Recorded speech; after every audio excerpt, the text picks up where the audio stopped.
Thank you for joining me today. It's Brian Gubernick, and welcome to the No Days Off podcast, where we believe that every single day brings a new opportunity to get better. Every great leader sets the bar pretty high. You got to where you are because you likely refused to settle. You worked harder, maybe you stayed later, maybe you learned faster, you had a better environment, whatever it may be. But there's this silent trap that I think catches many high performers once they step into leadership.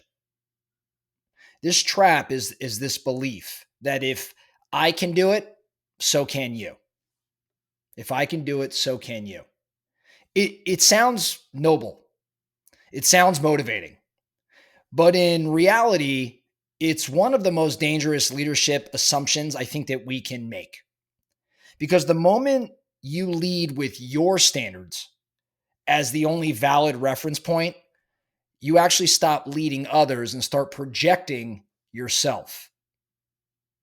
I was just reading this article in the Harvard Business Review, and it was talking around this particular subject. And it told this story, the story of Robin. Robin was the individual's name. And the author tells the story of Robin, who was this high-performing chief revenue officer who was being considered for the CEO role. She was absolutely brilliant. She was driven. She was articulate. She was the model executive. There was a problem, though, with Robin. Her people actually dreaded working for her. Robin expected everyone to operate with her same level of intensity. She expected everyone to have the same degree of precision and to operate with the same sort of speed. And then when they didn't operate in that way, she criticized or she micromanaged. She grew pretty frustrated. See, to her, she viewed that as accountability, but to them, it was more demoralizing than anything else. She thought she was motivating her people or her team to reach greatness. But in truth, she was actually crushing their confidence. She was stalling her own advancement as a result of that. Because leadership, I think Robin was soon to learn, wasn't about or isn't about replication, it's about translation. This mindset, this idea that if I can do it, so can you, it comes from something that psychologists call naive realism. Naive realism is the belief that we see the world as it truly is, and others should see it the same way. But of course, people, you and me, we don't all share the same wiring. We don't have the same experiences. We don't have the same timing or the same bandwidth. So what's easy for you might be intimidating for me. And what's obvious to you might be brand new to me. And when you start to impose your lens on everyone else, you don't raise their standard, you create this invisible friction. And that invisible friction stops growth. I think the best leaders understand that it's not about my way, it's about their way towards achieving our goal. I think that if you're wondering whether this hidden blocker might be holding you back, I think you could actually check yourself. I'm going to give you 5 things, and I want you to think around these 5 statements. Number 1, you get frustrated or impatient when others don't meet your standards. Number 2, people tell you your feedback can be overly detailed or critical. Number 3, you find yourself constantly correcting others' work. Number 4, you believe your way is the right way. And number 5, you tell yourself you're just pushing them to be their best. If that list stings a little bit, good. Because as you know, what we're fond of doing here at No Days Off is bringing awareness. That's awareness. Because awareness is going to be that first step to change. So I think you've got to reframe maybe your belief. Here's how to flip this blocker into a growth accelerant. So instead of assuming if I can do it, so can you, start believing if I understand you, I can help you do it your way. I'll say that one more time. Instead of assuming if I can do it, so can you, start believing if I understand you, I can help you do it your way. I think that that small reframe transforms your leadership from this projection I was talking about earlier, more so to empowerment. The author of the article, Wilkins was the name of the author, lays out this series of powerful ways that I think you can live this out. So first, when setting expectations, don't define easy or hard by your own abilities.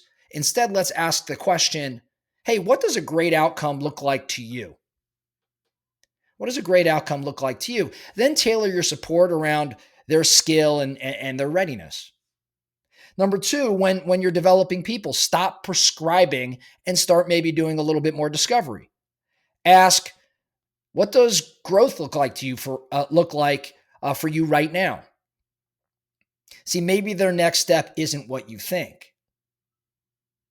Number three, when managing conflict, don't rush in to fix it. Instead, ask, hey, what's your read on what's going on? In other words, let them process before you prescribe. Number four, when delegating, be clear about the what, but maybe be a bit more flexible about the how. So be clear about the what, but be flexible about the how. Maybe you would ask, hey, how would you approach this project, or how will you approach this project? I think their path might actually surprise you, and that's kind of the point. And then lastly, number five, when they miss the mark, try to lead with more curiosity and not criticism. Maybe you ask, hey, what do you think went off track? Or, hey, what support would help you most next time? That's how you begin to develop thinkers and not just followers. Going back to the story of Robin, Robin eventually caught herself. She started inviting her team into decisions. She started creating open forums for input. She shared her own mistakes publicly. And no surprise, some things started to change. Her people stopped fearing her and started trusting her. Now, this certainly took time, but eventually they stopped fearing her and they began to lean into and trust her as a leader. Her team began performing not for her, but they actually performed with her. Now, in the story, Robin eventually did become the CEO. And it wasn't because she demanded excellence, which is what she thought it was going to all be about. It was because she developed it in others. So the lesson here, many top performers secretly believe their success is proof of the formula. But I don't think that leadership is about cloning your journey. I think it's about creating the environment where other journeys can actually thrive. So when you set standards based on who you are, you limit your impact. When you set standards based on who they can become, you potentially multiply it. So here's your challenge this week. Here's your action item. I want you to take one team member that you've been frustrated with, and instead of correcting them, try to coach them a little bit more. Maybe ask these three questions in your next one-on-one.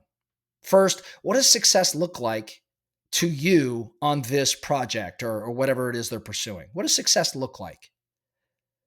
Second, what kind of support helps you perform best?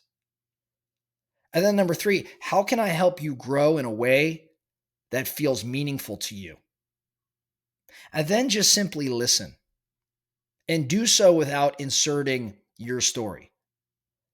You might find that your leadership grows the moment you stop trying to make others more like you and you start helping them become the best version of themselves.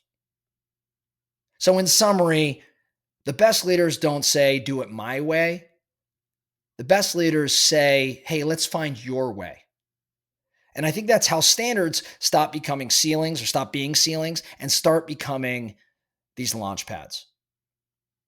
That's all I have for you today, the No Days Off podcast. Thank you so much for listening. And remember, every single day brings a new opportunity to get better. So let's get after it.